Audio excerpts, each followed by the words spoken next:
জাতীয় নির্বাচনের দিনক্ষণ নিয়ে টানাপোড়েনের মধ্যে লন্ডনে বৈঠক করেন বিএনপির ভারপ্রাপ্ত চেয়ারম্যান তারেক রহমান ও প্রধান উপদেষ্টা ডক্টর মোহাম্মদ ইউনূস। সভা শেষে ফেব্রুয়ারিতে নির্বাচনের আভাস মেলে। জীবনের সব আয়োজন এখানে একসাথে। এতে বিএনপি সহ সমমনা দলগুলোতে স্বস্তি ফিরলেও সিদ্ধান্তের প্রক্রিয়া নিয়ে আপত্তি জানায় জামায়াতে ইসলামী ও জাতীয় নাগরিক পার্টি এনসিপি। সেটা আমরা আজকে দেখেছি। ঈদ ছুটি শেষে প্রথম কার্যদিবসে সচিবালয়ে সাংবাদিকদের সঙ্গে কথা বলেন পরিবেশ উপদেষ্টা সৈয়দা রিজওয়ানা হাসান। বিএনপির সঙ্গে সরকারের দূরত্ব ছিল না দাবি করে তিনি বলেন, প্রধান উপদেষ্টার সঙ্গে তারেক রহমানের বৈঠকের মধ্য দিয়ে রাজনীতিতে স্বস্তি ফিরেছে।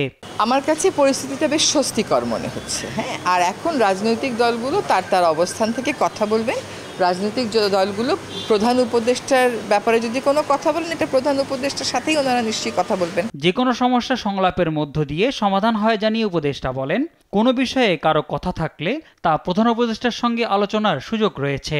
আপনি রাজনীতি বলেন, নির্বাচনী বলেন, গণতন্ত্রই বলেন আর সংস্কারই বলেন, প্রত্যেকটাই ডায়ালগের মাধ্যমে আগাতে হবে। আমি সেই জন্য ডায়ালগটা হচ্ছে এটাকে একটা সুসংবাদ মনে করি।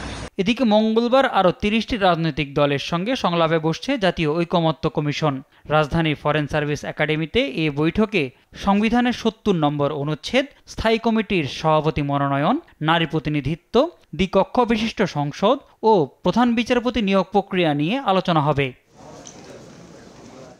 মোহাম্মদ সাকিব, দেশ টিভি, ঢাকা।